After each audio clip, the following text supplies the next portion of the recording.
NBA Rico is not what I'm here to talk about, but kind of here to talk about the NBA, okay?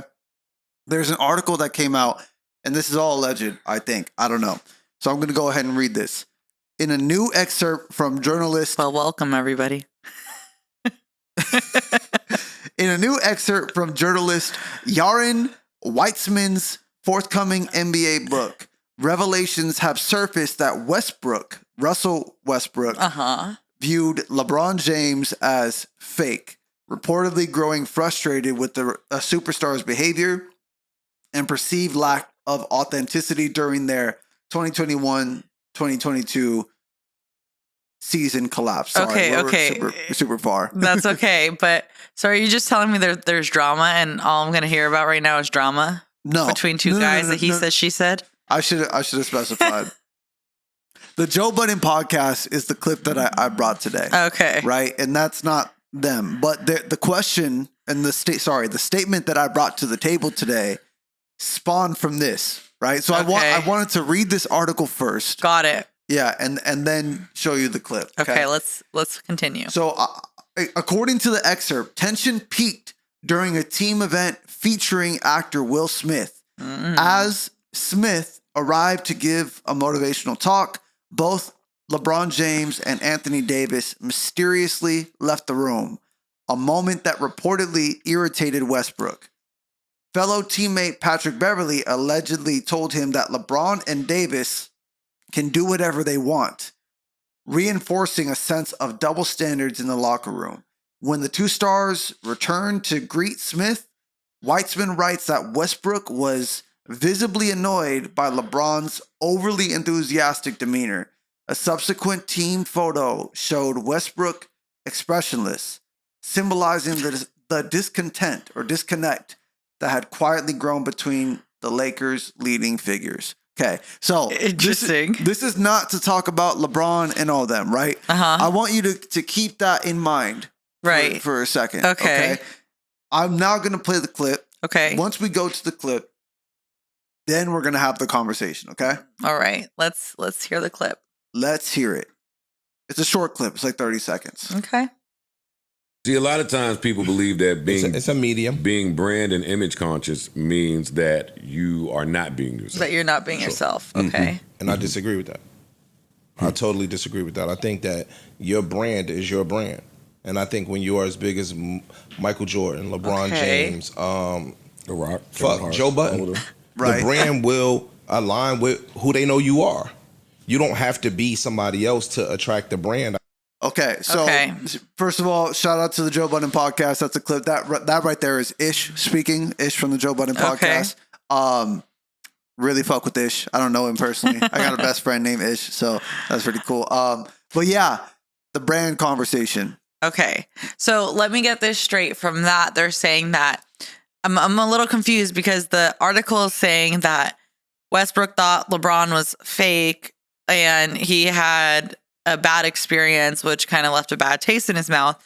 And then this is saying that your brand is who you are. So you don't have to change who you are to fit the brand. But at the beginning, it kind of sounded like, well, your brand is what your brand is. You might not be your brand.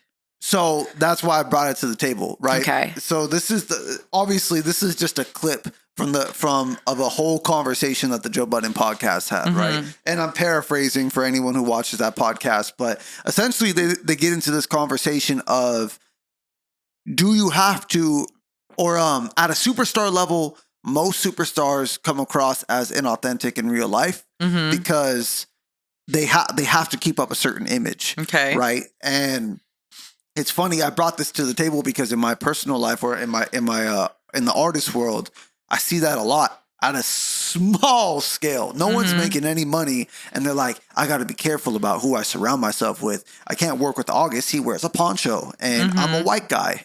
You know, like, obviously that's not, like, I'm not white. Yeah. So, like, that's how much they take their image seriously. They're not even doing their research. It's just like, look, whatever optically looks away, I don't want to surround myself with. Okay. You see what I'm saying? Okay. So my question for you is, how do you apply this knowledge to your everyday life? In what terms? So I'm still a little bit confused on what this is saying. So just the not like being not people not wanting to be around you if you portray a certain image. So, This is what I mean. We're on camera right now. We post this to YouTube. We have, I think at the time of this recording, almost 13,000 subscribers on YouTube. Okay. So theoretically speaking, 13,000 people are liable to watch this at any time, right? If no one else, 13,000 people are. You, in your brain right now, are you concerned about the way that those people see you? Yeah. Okay. So what do? Do you act differently or do you be yourself? No, I be myself. Why? Because I like who I am, and I mean, I'm concerned if not necessarily if people like me, but like I don't want to do anything to necessarily like offend anybody or embarrass myself, I guess, in a sense. So it's not necessarily about if they like me, but I am who I am, but I also think I'm a good person. I'm a nice person. So you're a great person. Oh, but I want to interject. Maybe I'm boring too. Sorry. I want to interject there. Let's say we get a sponsor. Okay. And the sponsor is, I don't know, Disney. Okay. Disney's going to come in here and say, no more cussing. No more low cut shirts or whatever they say. If we cuss a lot and wear low cut shirts all the time, theoretically, we're not being ourselves anymore. That is what that clip is saying. I see. We're like, the clip is essentially saying like, you don't have to be fake, just be yourself. Right. And brands come in and say, on the contrary. Interesting. Okay. So the brand sponsorship and partnership. Correct. At the end of the day, it's like picking a business partner. You want to pick someone who fits into what your vision is. So there's a lot of brands out there who would say cussing and low cut shirts are fine. I mean, maybe it's like Hot Topic that sponsors you over. I don't think that's their marketing strategy. I don't think so. My bad. But there's a lot of other brands out there that may do it. So you kind of have to set like who you are and does this fall into, you can't just accept, okay, well, Disney's so big and they're the first ones that are coming to us, so we're going to choose them if they don't fall into what you see your vision is.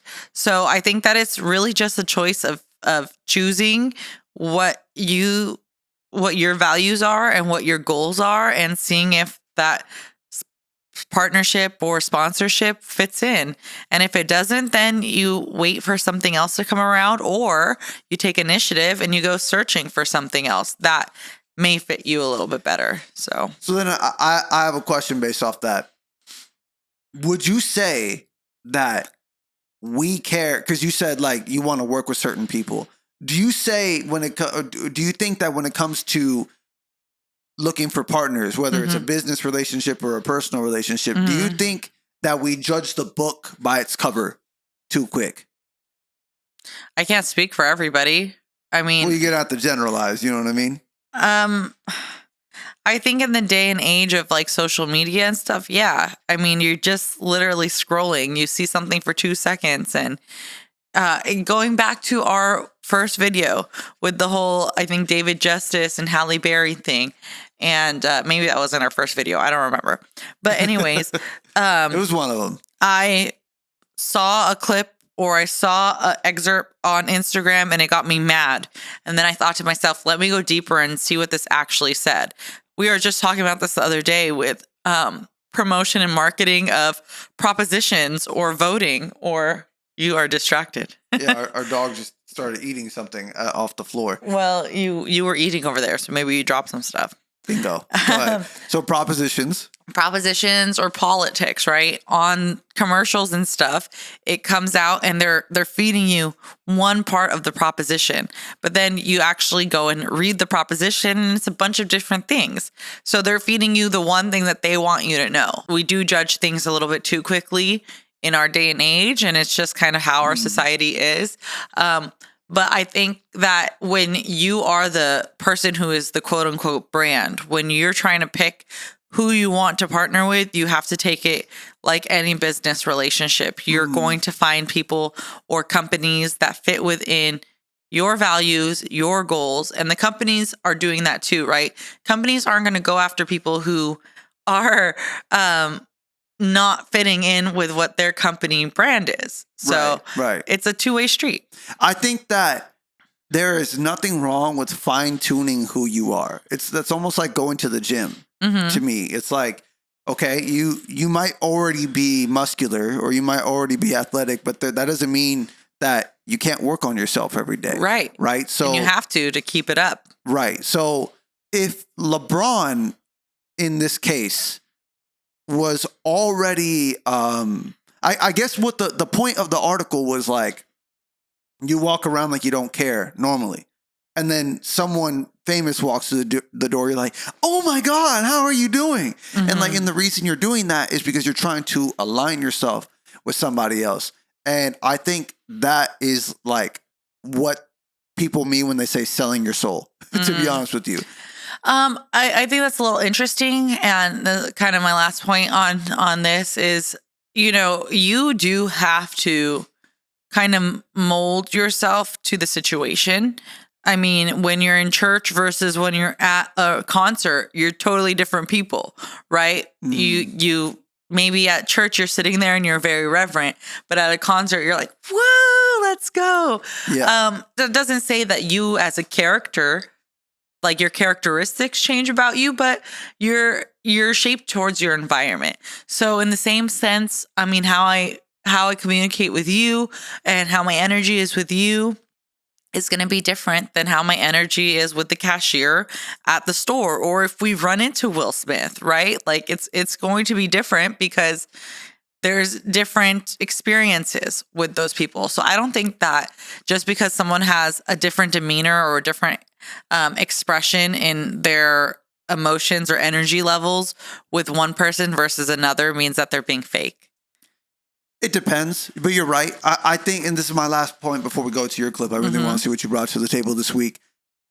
There's a huge difference between I am adjusting myself based on like the environment that we're in. Like everyone knows if you're in a business meeting that we're in a business meeting, right? We're supposed to be professional and cordial. So if you're not naturally professional, guess what? You have two options. You either get with the program for the 30 minutes that you're here. So all of us are code switching, quote unquote, in that regard, or you just don't go to the meeting. So what I'm getting at is that you don't have a job.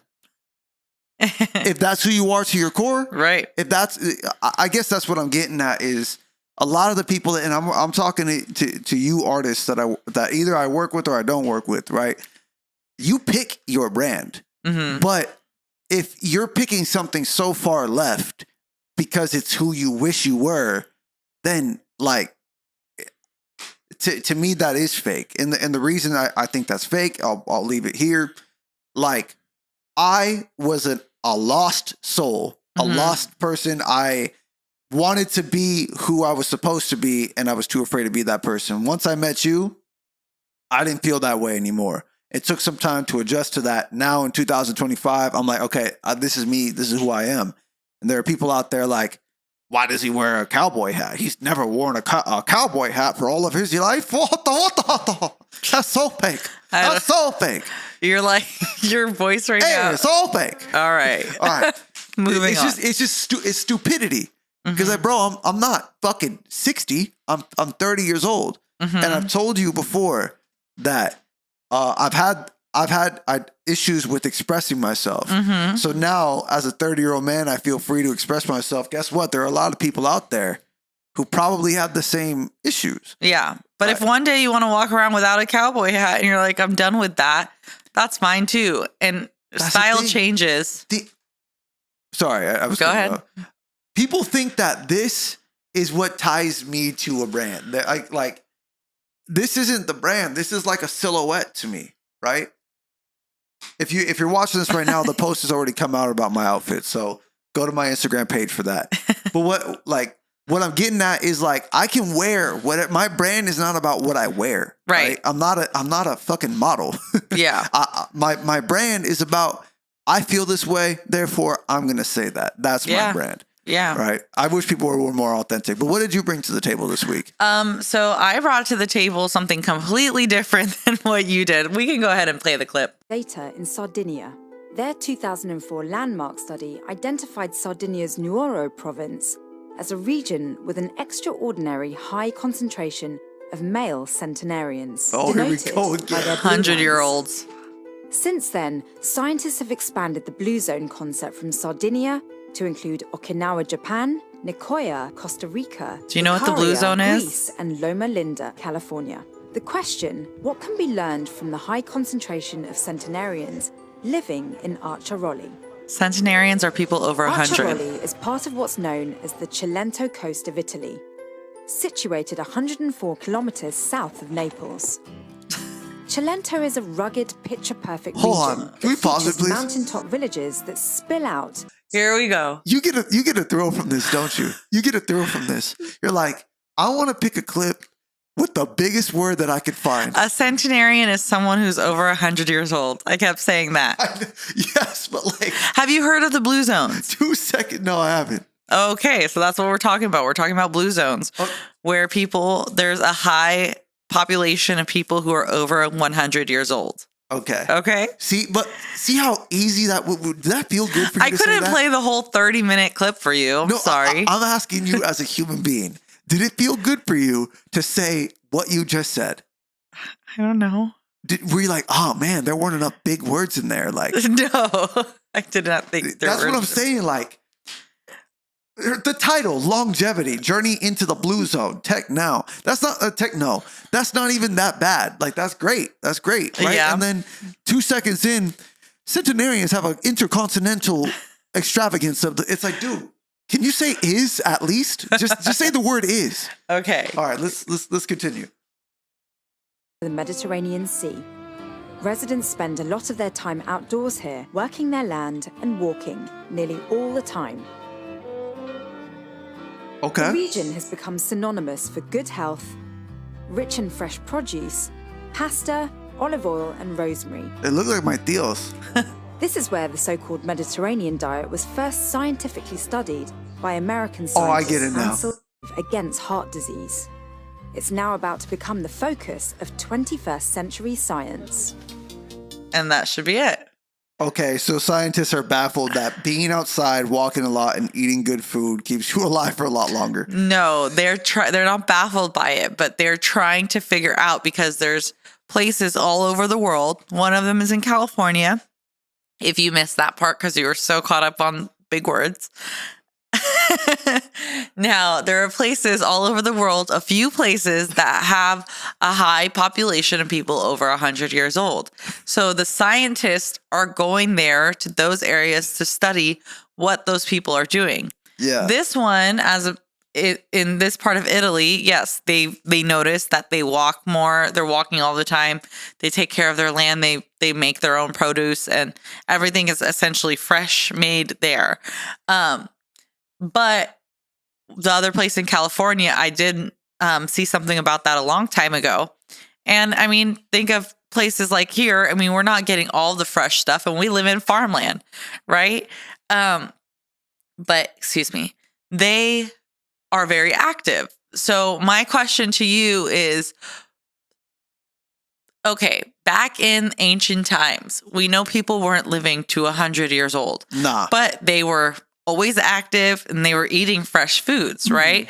So why do you think that those are the really only things that are making these areas high population of people over 100? I'm sure that they go to modern medicine is what kept us alive a lot longer. And then like, I'm assuming that probably messed with our evolution to some extent where it's like, okay, now we know what it's like to not have our life expectancy be fucking 30 or 24. 40, yeah. 40, yeah, which is insane, right? I mean, 40 back then you're probably considered like 100 now, right? Which is crazy, right? If you had 100-year-old back then, you probably thought, dude, this person is a wizard. This is Dumbledore right here, right? Okay. So I think modern medicine is just the difference, because it's not like these people say, you know what, I refuse to see a doctor. It's probably like, put it this way, they have never been polluted, most likely. They were born in this in an environment where this is all they know. And so it's easy to form the habit of, okay, I walk to here, I walk to there, I walk to there, I walk to there. And think about this too. It's probably very low stress. You Yeah. think those people pay $3,000 to live in a this? Okay, but let's consider the place in California, Yeah. right? Loma Linda, California is near San Diego. Okay. So it is going to be more expensive, and it is an older population just in general. There's a lot of communities that are geared towards seniors. My question following up is, would you move to a place like that to try and get a longer life? If I was single, You don't want me to live very long? see, look what you did there. Look what you did there. You try to gaslight me, manipulate me. That's crazy. That's crazy. Y'all saw that, right? I hope everyone saw that because that was nuts. But no, it has nothing to do with you. Like, if they're bad and I'm single. I'm sorry. I'm sorry.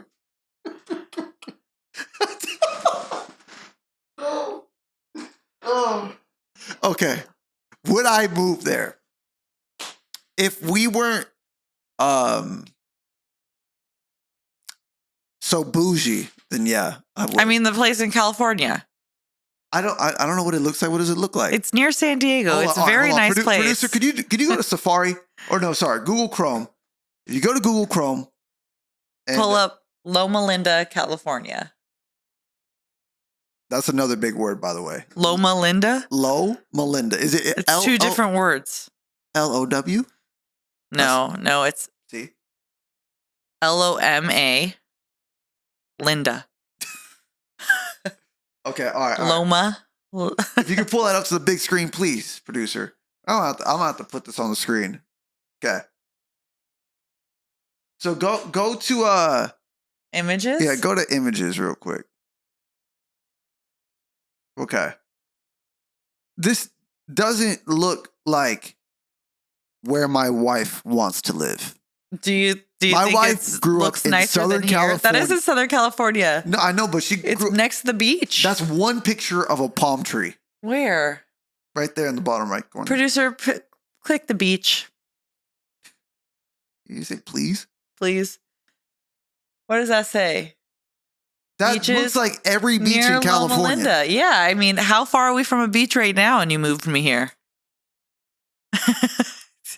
This was for a business opportunity. Okay. All right, so but that's what I'm getting at, right? You're asking me, would I move into one of these zones if I didn't have aspirations? Then yeah, absolutely. But you always say that you want to live to 200 years old, but you think technology is going to get you there. Technology is going to get me there. They're going to implant my fucking consciousness into an AI robot, and I'm going to be 7'3". So you're telling me you wouldn't try and work hard to be 100, but you'll let technology do it for you? I'm working hard to just make my 30s survivable. I can't even think to tomorrow. Oh man. You know what I'm saying? I'm like, dude, how do I make it to today, to the next hour? Yeah. All right. Well, I'm going to start growing plants in our backyard, vegetables, and start making our own pasta. Here's the question and I have I'll live for to you. 100. Why don't we live? This is the better question. Why don't we live like this right now?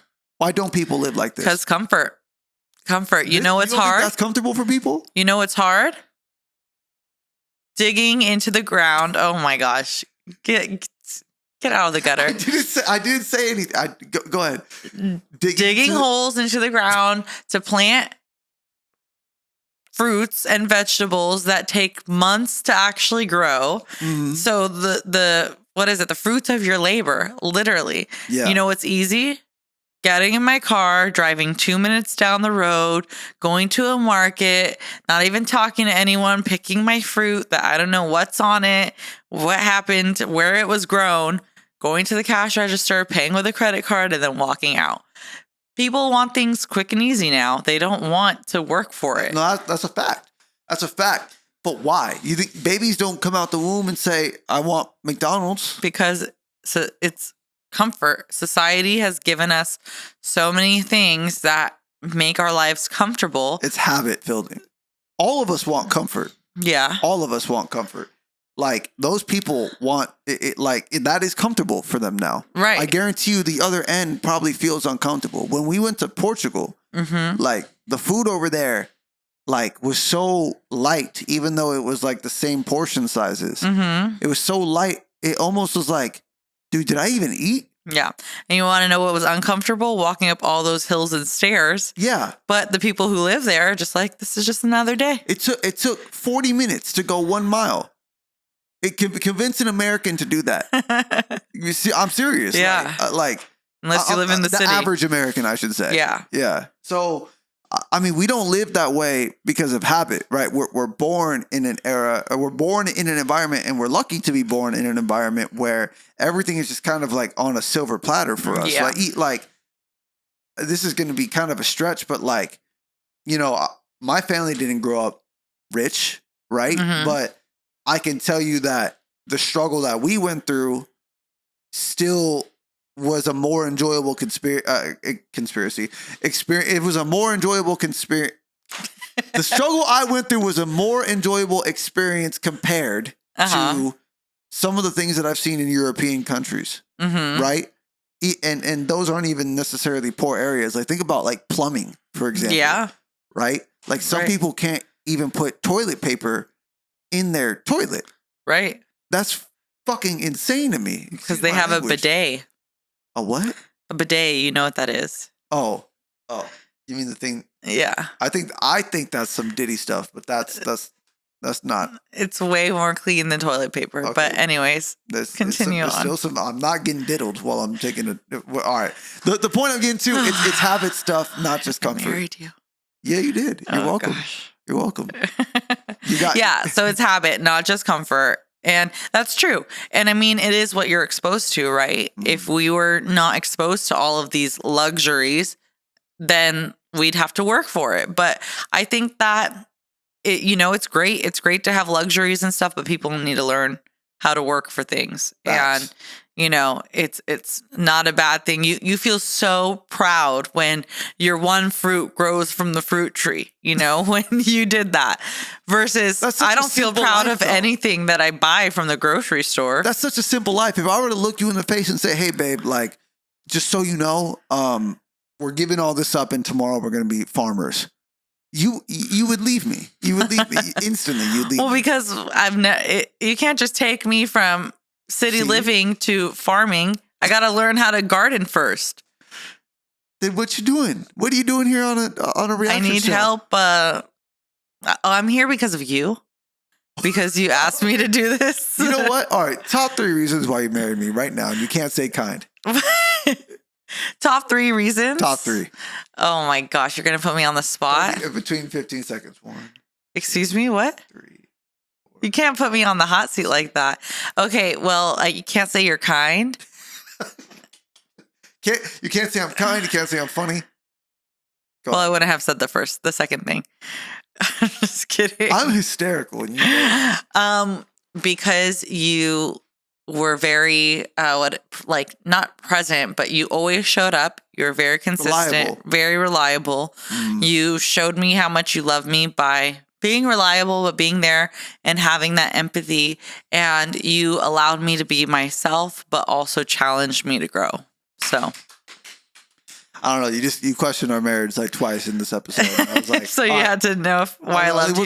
What's going on? Yeah, You know what I'm funny saying? wasn't top 3. Funny wasn't top 3. No. Money wasn't top 3. Just No, money wasn't top 3 No. either.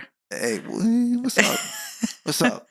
Thank you guys for tuning in to another episode. If you want to know my top 3 reasons, wait for next week. Where I have Money is plenty one of them. time. Money is one of them. I have plenty of time to think about this stuff. All right. All right. See you later. All in. All in. All right, close enough. And that's the power of friendship. Stop it.